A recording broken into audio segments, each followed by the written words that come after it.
आज हम बात करेंगे एडवांस एक्सेल के बारे में। देखो एडवांस एक्सेल क्या होता है। एक्सेल बहुत आज के टाइम में एक डाउट है कि एक्सेल क्या होता है, एडवांस एक्सेल क्या होता है। देखो एक्सेल हो या एडवांस एक्सेल हो, आपको करना क्या है, आपको कंडीशन, कोई कुछ भी कंडीशन दे सकता है। कंडीशन डिफरेंट होती है सबकी।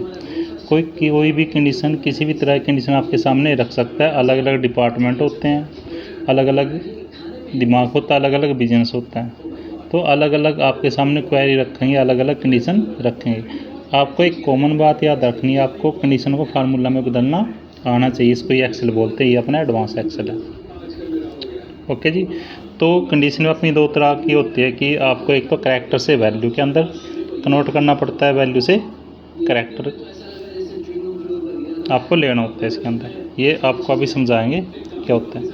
एक्सेल के अंदर देखो दो चीज़ होती है अपने। डाटा टाइप है जो अपना, एक स्ट्रिंग टाइप होता है। एक्सेल में 2 या 3 टाइप चलते हैं अपने। एक स्ट्रिंग टाइप, स्ट्रिंग के अंदर आप सिंगल कैरेक्टर कह सकते हो, डबल कोट में आएगी, डबल कोमा के अंदर। ये शिफ्ट के साथ प्रेस करना होता है आपको, डबल कोमा, ठीक है ना। एक एक करके नहीं लगाते, शिफ्ट के साथ डबल कोमा इकट्ठा लगाते हैं। ये देखो कोई सिंगल कैरेक्टर हो सकता है, एक वर्ड हो सकता है पूरा, एक लाइन भी हो सकती है। ये अपनी स्ट्रिंग होगी और ये अपने नंबर हो गया, अपना फ्लोटिंग पॉइंट हो गया, जो पॉइंट के साथ होती है, आप एवरेज वगैरह निकालते हो। अब देखो कंडीशन के हिसाब से फार्मूला कैसे बनाते हो देख लेते हो आप यहाँ पर। ये मानो चलो एक एक्सेल की सीट है, ये अपनी स्प्रेडशीट जो रो कॉलम की फॉर्म में होती है। ABC ये कॉलम होगी आपकी, 1 2 3 4 5 ये क्या होगी, रो होगी।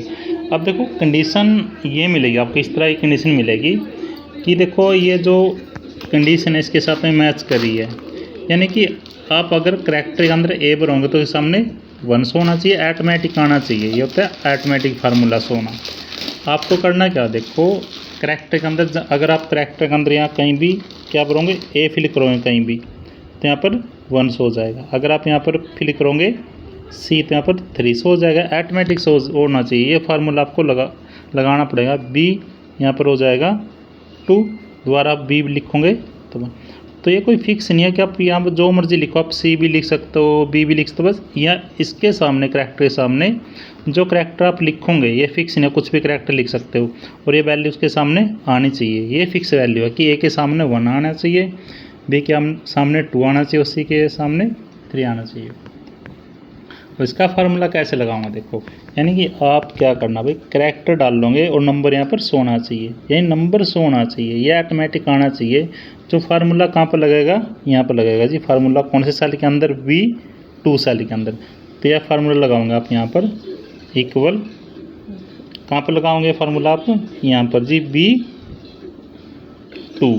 B2 के अंदर फार्मूला लगाऊंगा। क्लिक करने के बाद, यहाँ पर क्लिक करने के बाद लगाओगे आप, यह लगाओगे आप यदि, इफ़, यह लगाओगे आप इफ़, यदि जो अपना, अब यहाँ पर क्लिक करोगे यानी कि A2, यदि आपका A2 इक्वल है।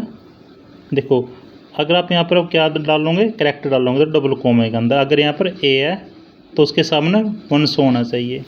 अब ये देखो A2 का मतलब क्या है, A2 का मतलब पूरी कॉलम आपने सेलेक्ट कर ली, यानी इसके अकॉर्डिंग इसके सामने मिलेगा, इसके अकॉर्डिंग इसके अकॉर्डिंग मिलेगा, इसके सामने इसके अकॉर्डिंग आपको नंबर मिलेगा जो आप कंडीशन के अंदर डालोगे। ये होती है अपनी कॉलम। आप एक बार फार्मूला लगाओगे और सभी कॉलम के ऊपर फार्मूला अप्लाई हो जाएगा, कंप्लीट कॉलम के ऊपर। तो ए प्रेस, अगर आप यहाँ पर ए प्रेस करोगे तो इसके सामने 1 हो जाएगा।